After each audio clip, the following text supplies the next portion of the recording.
And the next concept is about stemming. What is meant by stemming? As part of the text processing, what is the importance of this stemming?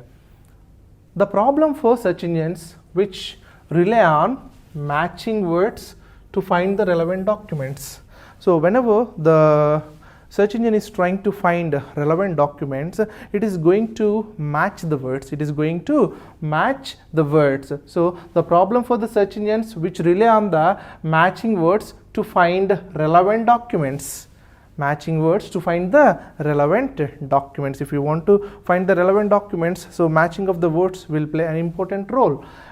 Instead, restricting matches to words that are identical, a number of techniques have been developed. So if you observe here, whenever you want to restrict the matches to the words that are identical, so there are so many words are there in a text which are like, for example, if you consider the text that consisting of some fish, fishing, fisherman, fishes. Out of these words, the common word is a fish. So whenever the text processing is going on, identifying the common words and the commonness of those words will be identified, and which restricted the matches to words that are identical. So a number of techniques have been developed to allow search engine to match the words that are semantically related. As per the meaning, if they are related, it is going to match the words. So as part of it, we are going to understand the word stemming. So this is the one of the technique we are going to propose here. Stemming is also known as conflation. Is the component of the text processing. It is the component of the text processing that captures the relationships between different variations of the words. So what it is going to do, it is going to capture the relations between the different variations of the words. So for example, I wrote here different words. Whenever the processing is going on, it is going to observe and capture the relations among these words. So this process we are calling it as a stemming. We are also calling it as a conflation, is the component of the text processing that captures the relationships between different variations of the word. These are all the different variations of the word which are having the common stem, fish. So more precisely, stemming reduces the different forms of the word that occur because of the inflection or derivation to a common stem. Derivation to the common stem, what I just explained here, right? So this is about stemming, and when you go more details about the stemming, here you are going to understand in some applications involving high inflected languages such as Arabic, Russian, stemming is a crucial part of effective search. So there it is going and playing an important role as part of these languages like Arabic and Russian. There are two types of the stemmers. Majorly there are two types of stemmers. The first one is algorithmic stemmer, and the second one is dictionary based stemmer. The first one is algorithmic based stemmer, and second one is dictionary based stemmer. What the algorithmic based stemmer is indicating and what it is, we try to understand. An algorithmic stemmer uses small program. Algorithmic stemmer is going to use small program to decide whether two words are related, usually based on the knowledge of word suffixes. Based on the word suffixes, it is going to decide whether the two words are related or not. Accordingly, the algorithmic stemmer is going to work. Algorithmic stemmer uses what? A small program. It is using the small program to decide whether two words are related, usually based on what? On the knowledge of the word suffixes. For a particular language. So this is about the algorithmic stemmer. Next stemmer is dictionary based stemmer. A dictionary based stemmer has no logic of its own. It do not having any logic in its own, but instead relies on the pre-created dictionaries of related terms to store term relationships. So it is going to rely on the pre-created dictionaries of related terms to store term relationships.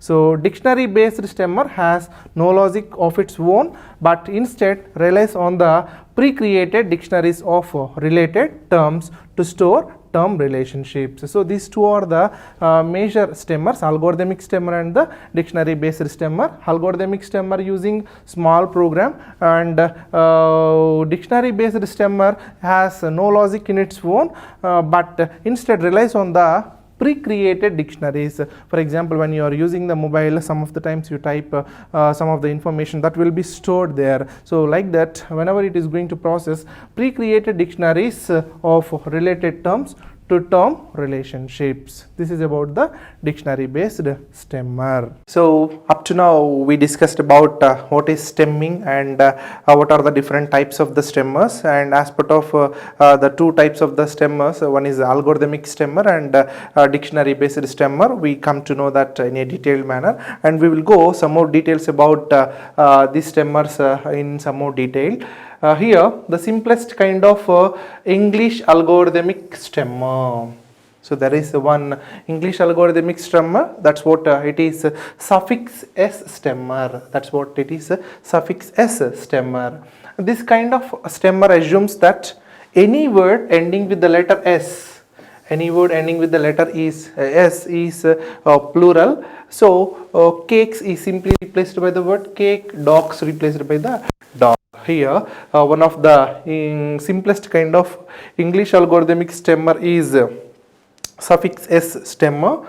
This kind of stemmer assumes that the word ending with the s is plural. So the words ends with the plural, that's what s replaced by the singular word, like cakes replaced by the cake, dogs replaced by the dog.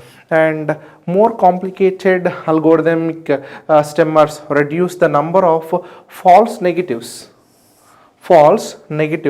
by considering more kinds of suffixes such as ing and eds. So here some of the more complicated algorithmic stemmers are going to reduce the false negatives by considering more kinds of suffixes. So here you try to understand what is a false negative. So most of the times we are in a dilemmic situation and a difficult situation to understand about them. Just I will give one idea about it. Try to understand false negative and false positive. So first I will explain what is meant by false positive.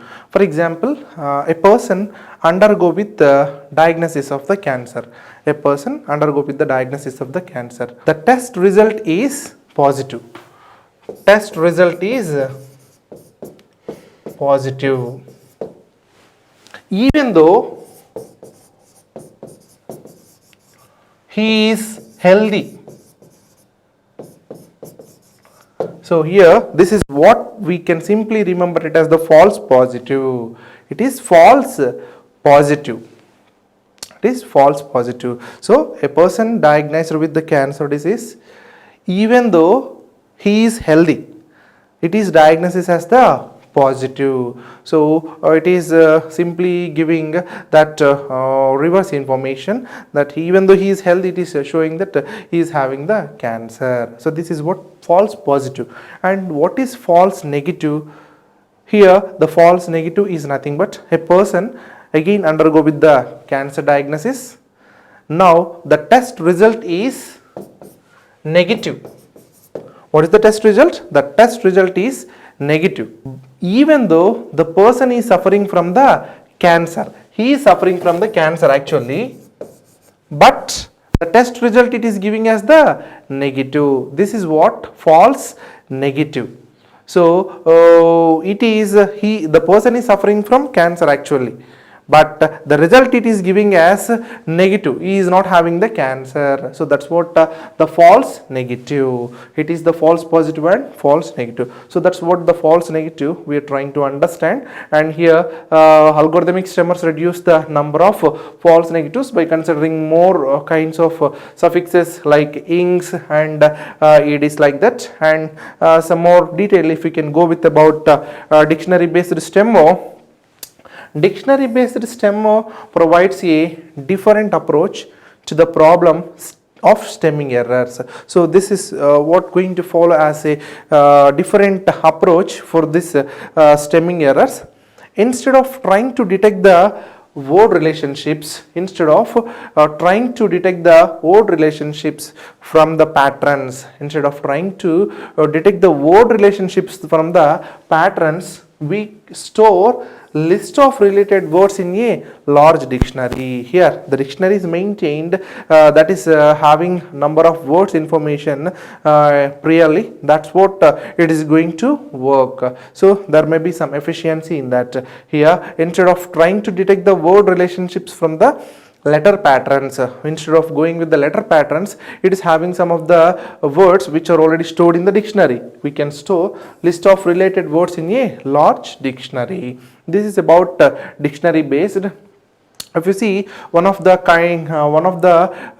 type of the stemmer, that's what Porter stemmer. The stemmer we are having the word Porter, the most popular algorithmic stemmer. So the most popular algorithmic stemmer is Porter stemmer. Here the Porter stemmer consists of number of steps. It consisting of the number of steps, each containing a set of rules. So how this Porter stemmer need to work? So as we already know that stemming is the process of replacing some of the group of the words and some of the common words with the common stem. This is what we are calling it as a stemming. As part of this one, what the Porter stemmer is going to do and how it is going to work and how effectively it is going to decide how it is going to perform this operation by following some set of rules. So each containing a set of rules for removing suffixes. So for removing suffixes, there are some set of rules. At each step, the rule for the longest applicable suffix is executed. Obviously, at each step, the rule for the longest applicable suffix is executed. If you see in this slide, you are able to understand some of the steps like step 1A and step 1B. The first point, if you see here, replaces SSES. You are going to replace SSES by what? SS. When you are going to replace, so replace SSES by SS. For example, if you observe here, stresses. So here the word SSES is there. That's the word is simply replaced by SS. So it is simply become stress. It is simply become the stress. Next, there is one more rule. Delete yes. You are going to delete the yes. When you are going to delete s if preceding word part contains a vowel.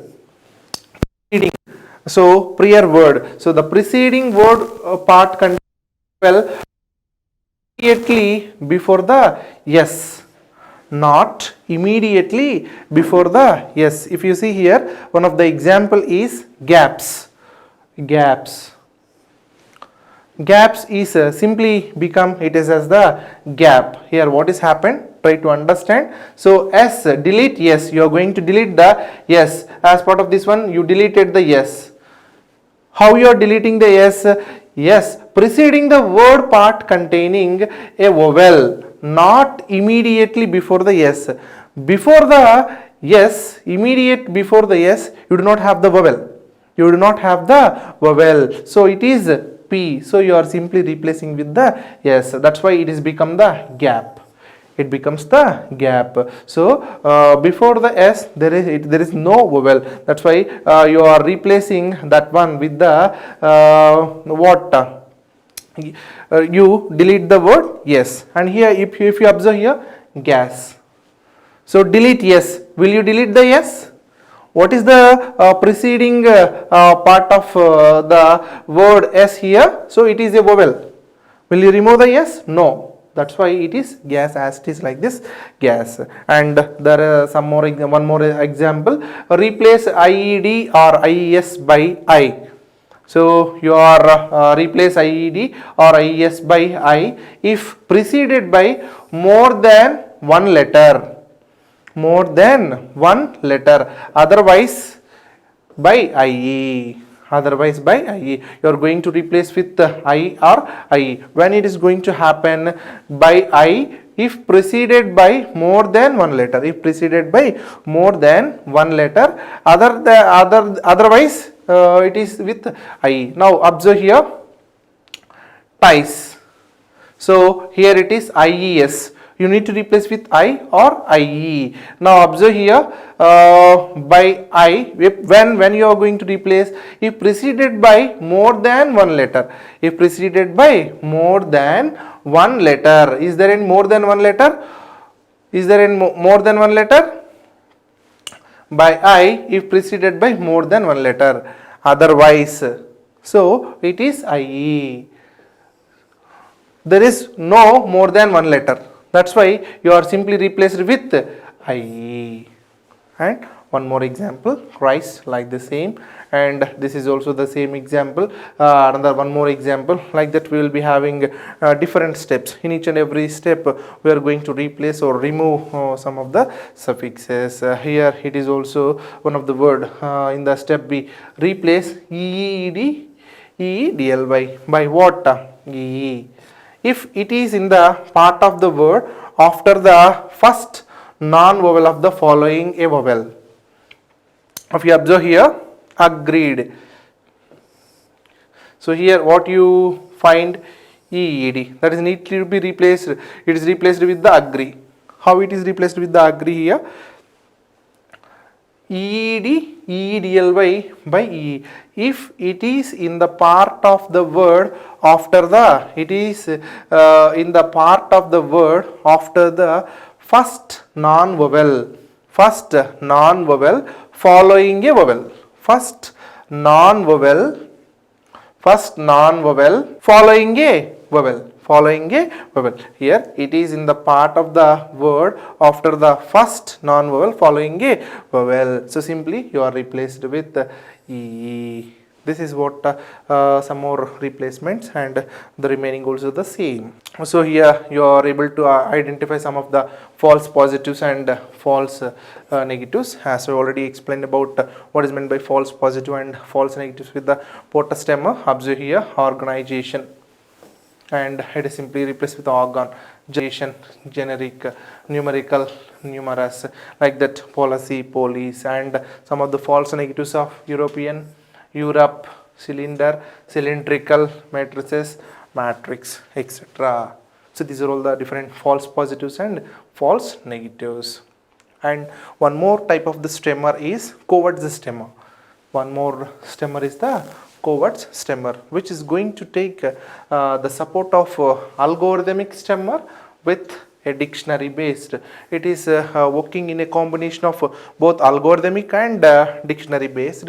A dictionary can be used to detect relationships between common words. So here a dictionary can be used to detect the relationships between common words, and algorithmic stemmer can be used for unrecognized words. Algorithmic stemmer. So here you are going to take the support of both the dictionary and algorithmic stemmer. That's why you are calling it as hybrid approach. Hybrid approach is the covert stemmer. This stemmer makes constant use of a dictionary to check whether the word is valid. It is constant usage of the dictionary it is going to use to check the word is valid. The dictionary in the covert stemmer is based on the general English. You know that it is based on the general English, as like our dictionary, English dictionary, but also uses exceptions that are generalized manually. Right?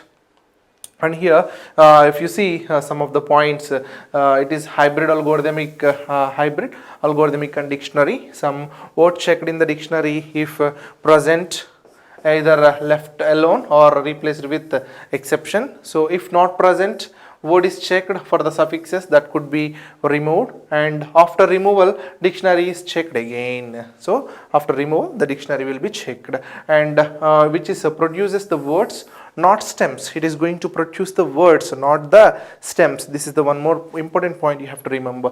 And comparable effectiveness, it is having effectiveness when compared with the other stemmers like POTA stemmer or suffix English suffix stemmer, etc. And lower false positive rate, it is having lower false positive rate and somewhat higher false negative rate. Here a lower false positive rate is there, but somewhat higher false negative. So this is about the Covert's stemmer, and with this we completed about stemming. As part of the stemming, we come to know what is meant by stemming.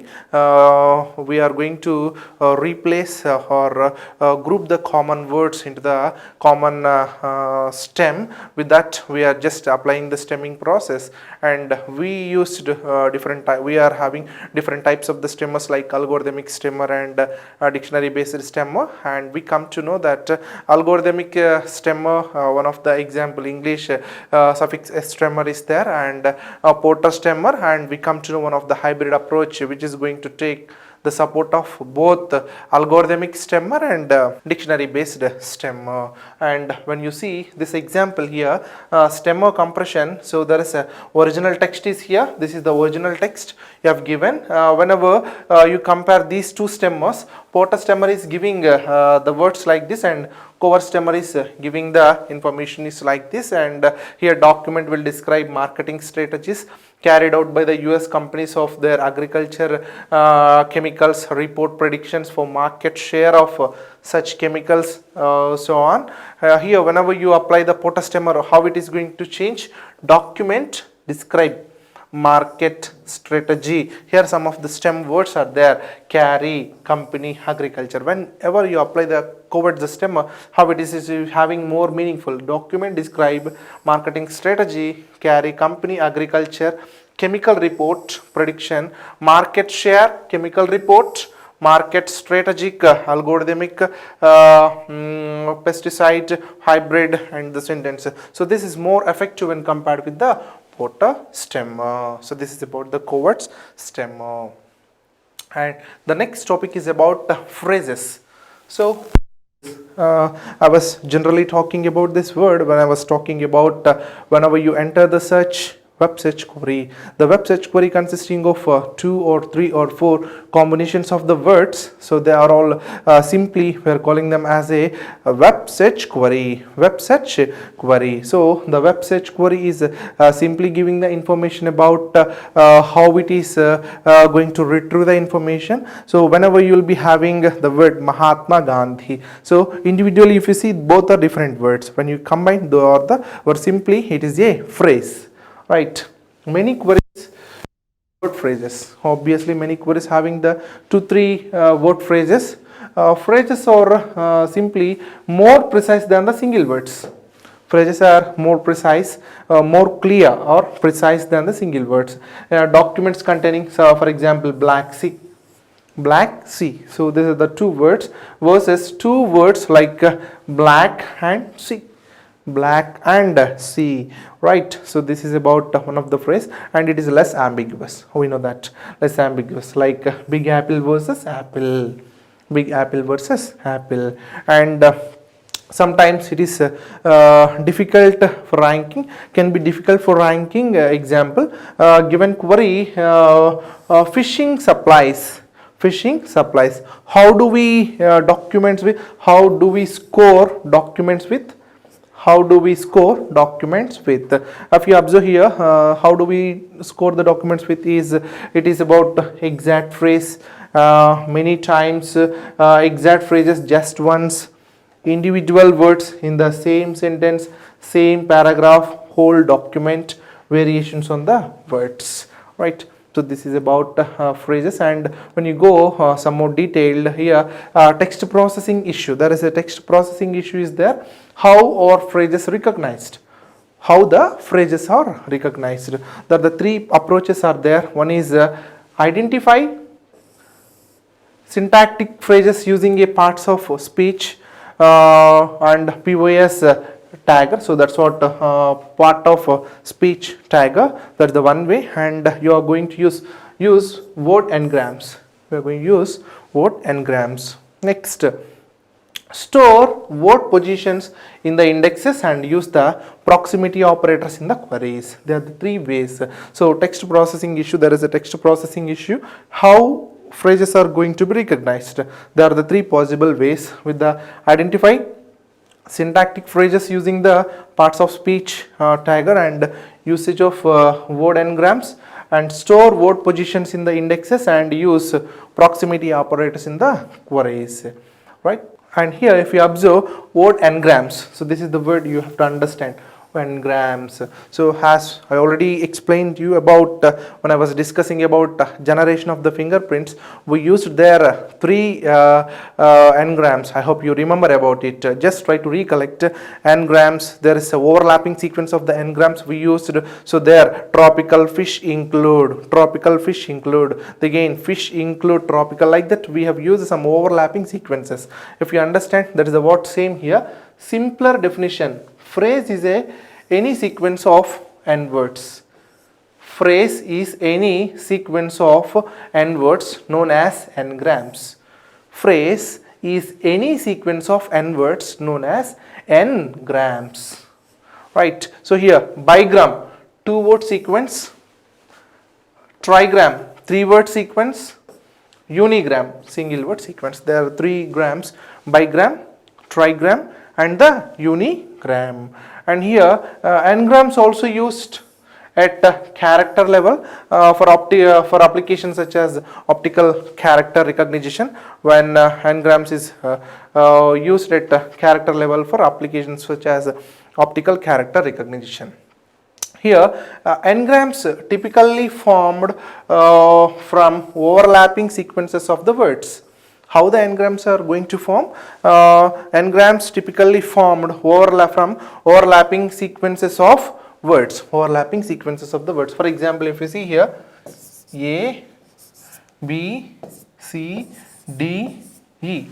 So whenever I am going to take trigram, 3 grams, 3 grams, A, B, C. Next B, C, D. Next C, D, E. If you take one more D, E, F, like this, we can take the 3 grams. So this is about grams, and here engrams typically formed from the overlapping sequences of the words. That is move n word window, 1 word at a time in the document. The next topic is about document structure and markup. This is also very easy topic, you can understand. Document structure, how you can document the structure of the document can be created. So you know that you will be having HTML and XML. They will be using number of tags. They are used to define the structure, and they are going to mark up very effectively. Some parts of the documents are more important than others. So when you see in the web page, a few of the parts of the web page are very important than others. So what are the parts? Here if you observe, document parser recognizes structure using markup. The document parser is going to identify the structure with the markup, such as HTML tags, headers, anchor text, bold text, all likely to be important. And metadata can also be important. It's all about data about the data. Links can be used for the link analysis, right? So here, as part of the document structure and markup, so some parts of the documents are very important. Document parser recognizes structure using markup, such as HTML tags, headers, anchor text, bolded text are likely to be important, and metadata can also be used and also important, and links used for link analysis. And you see here example web page. So tropical fish and from Wikipedia, the free encyclopedia, and you will be having some bold, like bold, underlying, found, tropical environments around. Some of the web page is here, example web page. When you see here, this is the structure, how the HTML tags are going to play an important role as part of displaying the web page of this entire information here. You are able to find some metadata and content about tropical fish and some of the words title tropical fish. So as part of the title, you are able to find tropical fish from the Wikipedia free encyclopedia, and next heading, first heading tropical fish, then again you will be having some paragraph and bold tags, like the number of tags are available. So this is the example web page. So that's about document structure and markup, and this is all about link analysis. Link. So from the starting class onwards, we are trying to understand that whenever you hit any web search query and enter any web search query on the Google search engine, and you are able to retrieve the information, whenever you are able to retrieve, it is going to crawl and it is going to identify the web pages at the destination pages, and it is going to retrieve the information. How it is going to retrieve the information? Here links. So the web links play an important role. Links and the importance of anchor text and some sort of components. Links are key component of the web.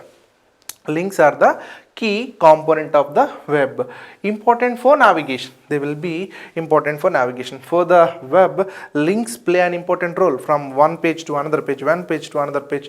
Like this, you can move on around the entire World Wide Web with the links. So important for navigation, for moving very effectively, but also for search. They will be also used for the search. Here there is an example, a hypertext reference http://example.com, right? And here example website, that is anchor text. So example website is the anchor text. So here, and http://example.com is the destination link.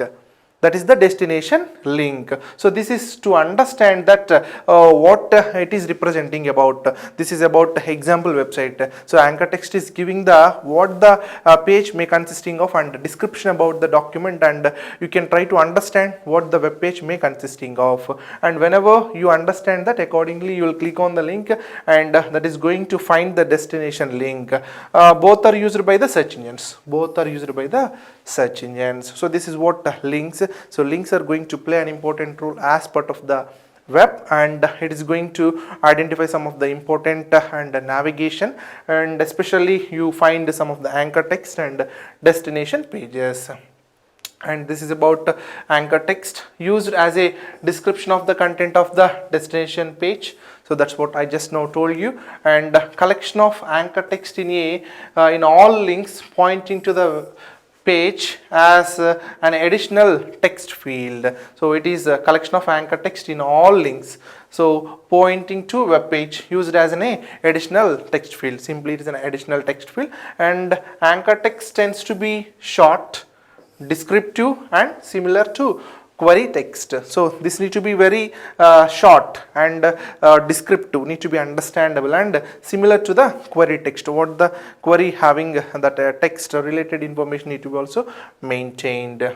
And retrieval experiments have shown that anchor text has the significant impact on the effectiveness for some types of queries, that is more than PageRank. So here retrieval experiments have shown that anchor text has a significant impact on the effectiveness for the some types of queries, that is more than the PageRank, more than the PageRank. So this is the one of the word you just remember here. And now in this slide we are going to know and we are going to understand about PageRank. So what is the PageRank? I was talking about this algorithm. This is the algorithm proposed by the Google and the founders of the Google. That is a very important aspect of it here. Here there are huge billions of the documents, and number of documents are available. Among those documents, some of the informative and some are not informative. Whenever the search engine is going to identify the related document from the web, and it is going to generate the rank list of documents, it is going to assign the rank for the page. How it is assigning the rank for the pages? So here billions of the web pages, some more informative than others, some more informative than the others. So links can be viewed as information about the popularity. So that's what authority of the web page can be used by the ranking algorithm. Here link count could be used as a simple measure. So link, so that's what in link, how many links or how many web pages are pointing to the particular link, how many web pages are pointing to the particular web page or particular link, that's what in link. And here link analysis algorithm like PageRank provides more reliable ratings.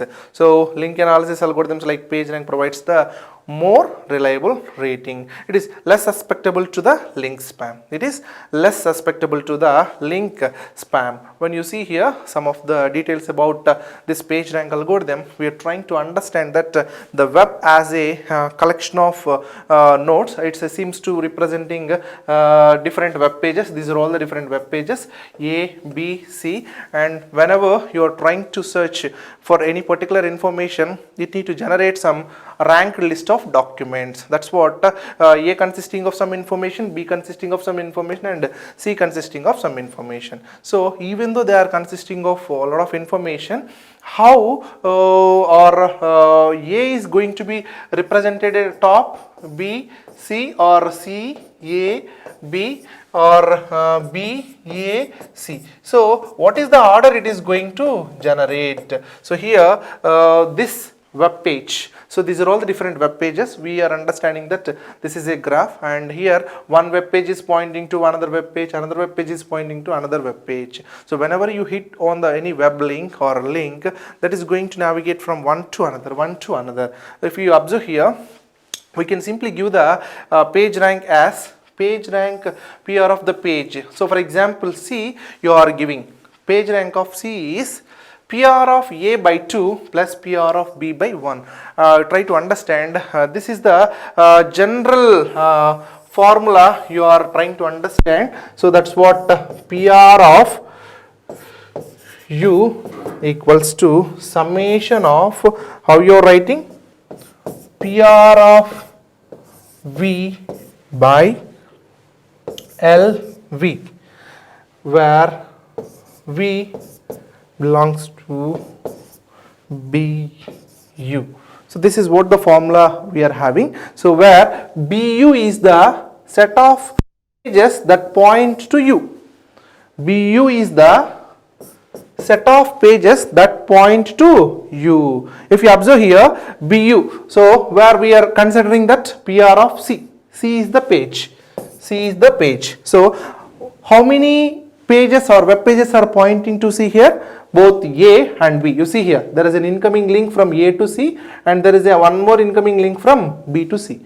One more incoming link from B to C here, right? PR of, now BU is the set of pages that point to U. Now if you see here, C equals to, what are the pages are pointing? PR of A, PR of B. And here LV, what is LV? What is LV? Is the number of outgoing links from the page V, not counting duplicate links. It is not counting the duplicate links. Now observe here, PR of how many pages are outgoing links from the A? So outgoing links, this is 1 and this is 2. So PR of A by 2 plus PR of B by, what are the outgoing links from the B? 1 only, 1. Now you can simply calculate. So this is the point, it is simply representing it about, and if you try to understand it in a clear way. So here A, B, C. Don't know page rank values at the start. Initially we don't know that the page rank values at the start. A, B, C. Now initially at iteration 0 and iteration 1, iteration 2 and iteration 3. And here initially we don't know any values about it. So what is the probability of the chance having rank of this particular page? So here are the three pages are there. Obviously it becomes 1 by 3. So 1 by 3, it is about 0.33 nearly, and same this is also having 0.33, 0.33. In the iteration 0, it is having the value 0.33 and 0.33, 0.33. Next, after the first iteration, how it is going to calculate the first iteration? Now the first iteration, PR of C equals to, we already seen from this web page that, so PR of C equals to PR of A by 2, PR of B by 1. So what is the value of PR of A? Initially it is 0.33 by 2 plus PR of B value is 0.33. Now what is the value of it? And it is simply becomes 0.33 by 2 plus 0.33. It becomes 0.5. Now you can store the value PR of C value at the iteration 1, 0.5. Like that you can calculate for the PR of A. Now how you can calculate for the PR of A? Observe here, PR of A. Go to the previous slide, PR of A. So according to the formula, you are going to understand how many links are pointing to A. Observe here, from the C, yes, it is the link here. Yes, there is a link. Is there any link from B? No. Now observe, you are having a link from only C. Now you are simply writing PR of A equals to PR of C by, what are the outgoing links from the C? What are the outgoing links from the C? Only 1. What are the outgoing links from the C? Only 1. So here 1. Then PR of C by 1. You can simply calculate PR of C. What is the value you are having previously? 0.33. So the value of PR of A in the iteration 1 is, what is the value? 0.33. And next you can calculate about the PR of B again. So now PR of B equals to, go to this B having how many incoming links? Any pointing it? Only A is pointing. So PR of A by how many outgoing links from the A? 1 and 2. How many outgoing links? 2. So they are by 2. Now PR of A value in the previous iteration is what is the value? 0.33 and obviously by 2. What is the value? 0.717. We repeat the same process in the iteration 2 and iteration 3. Finally at third iteration we will be having 0.4 to 0.33 and like this. So here again PR of C 0.33, PR of A 0.5 and another value 0.17, and at the iteration 3 it is 0.42 and at iteration 3 it is having 0.33 and PR of B 0.25. Right, PR of C equals 0.4, A equals to nearly about 0.4 and next PR of B is also nearly about 0.2. Like this you are going to calculate the rank for each and every page. So this is about the page ranking algorithm. And here some more, whenever there is a randomization and the random values are going to add, and here taking random page jump into the account, here 1 by 3 chance of getting to any web page. So this is the value r less than lambda. Here that's what PR of C you are adding. So the randoming of the web pages. So there may be some of the different spam mails, spam links are there, and some of the random navigation from one page to web page. Here you are adding this value lambda by 3. So the 3 pages you are considered in the previous example, and 1 minus lambda into the same formula you applied. So that's what you are simply writing, P r of u lambda by n plus 1 minus lambda and summation of the same formula what we used previously. And here n is the number of pages, n is the number of pages you considered, how many number of pages it is, and it is typically about the value 0.15. You consider the 0.15 here, 0.15, and we can calculate accordingly. This is about the PageRank algorithm. And the link quality. The next topic is about link quality. Here link quality is very important to know how qualitative the link it is, because whenever you are retrieving the information from which web page you are able to retrieve, whether it's qualitative or not, we come to know that as part of link quality is giving the assurance that how qualitatively we are retrieving the information. Link quality is affected by spam and other factors. So we know that some spam and unrelated and unnecessary information is there, a lot of unrelated information is also available.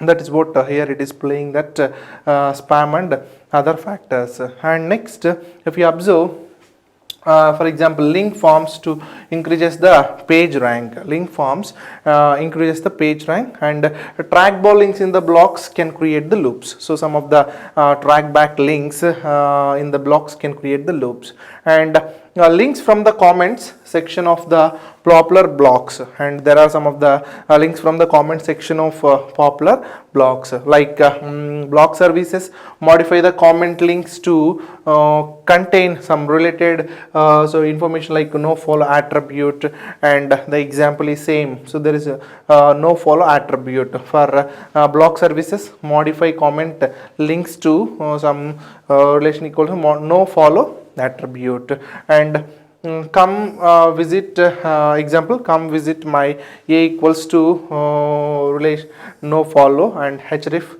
the same web page anchor text is representing. And if you see here some trackable information, so there blog A and blog B is there, the person is having a post B, and which is posted by the blog B, has visited by one of the person A is visited the and read about the post B, and then after the information and the person he going to create the blog A with another post A, and he is going to create the link and to extract the information from the B post B. So this is what track back links. Sometimes he is going to get the information like the person who is going to access the information like the B only. Sometimes this may be the effect for the people who behinds it, and some sort of comments he is also going to retrieve. So this is about the track back links. Next concept is about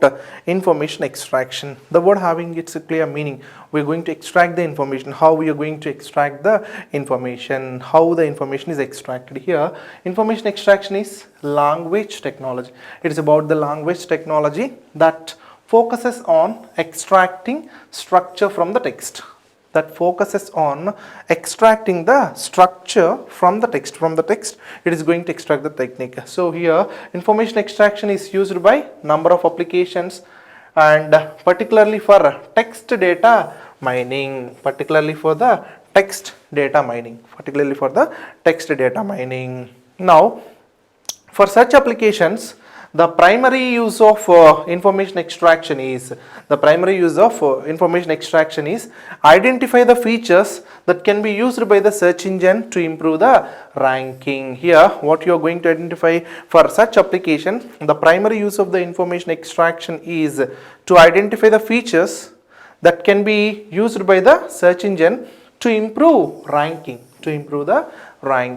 So for example, that's what named entity recognition. You're going to use the named entity recognition as of that identify words that refer to the smoothing, that refers to the something interest of a particular application, something interest of the particular application. So this is about information extraction. And if you see here, named entity recognition, like the web page which is using some of the textual information with the representation of the some structure of the tags. So example showing semantic annotation of the text using XML tags, maybe HTML tags even. Information extraction also includes document structure. So this is what including the document structure as we already discussed, and more complex features such as relationships and events. More complex features such as relationships and the events, right? This is about named entity recognition and as part of information extraction. And there is a model HMM, hidden Markov model for the extraction, for the extracting the information. Here it is going to resolve some of the ambiguities which are going to find across in the information extraction. So resolve the ambiguity in the word using the context. So it is going to resolve this ambiguities using the context. So for example, marathon is the location or the sporting event. Boston Marathon is the specific sporting event. So there may be some situations according to the context, they may vary. In those cases, to resolve that ambiguity, it is useful. And model content using a generative model of the sequence of the words. Here this model context using a generative model of the sequence of the words. And the Markov property is indicating the next word is the sequence. The next word in a sequence depends only on the small number of the previous words. So this is the Markov property, you remember. The next word in the sequence depends only on small number of previous words. Depends on the only on the small number of previous words according to the Markov property. And here this is about some more details regarding to the hidden Markov model. The Markov model describes the process as collection of states. As the states it is going to represent, and with the transitions between them. So there are a number of transitions in the model, and each transition can has the probability associated with it. So like this, so here are number of the states like start state, and there are some of the non-entity set, location, organization, person, and end. So it is each state associated with the probability distribution over the words. That's what the output it is indicating. So here the next state depends only on the current state and transition probabilities, on the transition probabilities. Here hidden Markov model is also giving each state has a set of possible outputs. Each state has the set of possible outputs, and outputs have the probabilities, and also outputs have the probabilities. Like this is what all about hidden Markov model and different states, and it is about hidden Markov model sentence model. And the last concept in the second unit is all about internationalization. What is internationalization? The word itself having the meaning that internationalization. So making process of making something international. Process of making something international. If you understand here, as we know that we are working with the search engines and web search engines in our regular life, but not entire web is written in English, and not all about the web is always in the same English language or any other language. So only 2/3 of the web is in English. 2/3 of the web is in English, right? About 50% of the web users do not use the English as the primary language. So if you, this is the fact we come to know, 50% of the web users do not use English language as the primary language. And many such applications, maybe many such applications have to deal with multiple languages. So many such applications are there, they need to deal with multiple languages. For example, if you see here, monolingual search. monolingual search, it is all about search in one language but with many possible languages. Search in one languages but with many possible languages. You have to search with one language but with many possible languages. And there is a cross language search, so that is indicating search in multiple languages at the same time. So at the same time you can have the chance to search in the many languages, right? So this is about making something. Internationalization is nationalization is all about process of making something international, and we come to know that 2/3 of the web only is written in English, and 50% of the web users do not use the English as their primary language, and most of the such applications have to deal with multiple languages. Here two types of searches: monolingual search, search in one language but with many possible languages, and cross language search, search is multiple languages at the same time, right? So this is about internationalization. And if you see many aspects of the search engine language, many aspects of search engines, or they are all language neutral, they are all the language neutral. And some of the major differences you can identify about text encoding. So there may be some differences in the search engines, and you can identify text encodings and so many things all, and converting to Unicode, converting to the Unicode, that's what as part of encoding. And tokenization is also variant. Many languages have no word separators, and the last one is stemming. These are all the words, so we already familiar: text encoding, encoding the text, and tokenization, processing sequence of tokens, stemming, removing or replacing some common words with the common stem.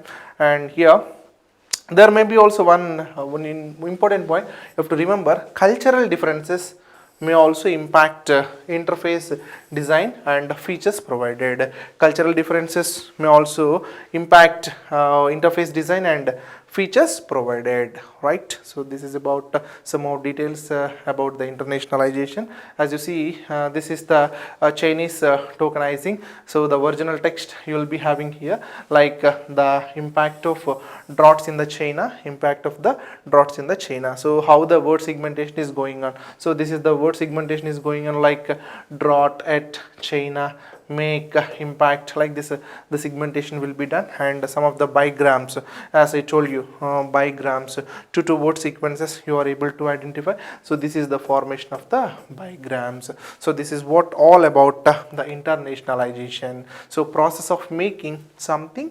international. With this we completed all the topics present in the second unit. I would like to conclude that with this topic, internationalization, we completed all the topics present in the second unit. When I give some brief introduction for the entire second unit, the second unit is all about the crawls and the feeds.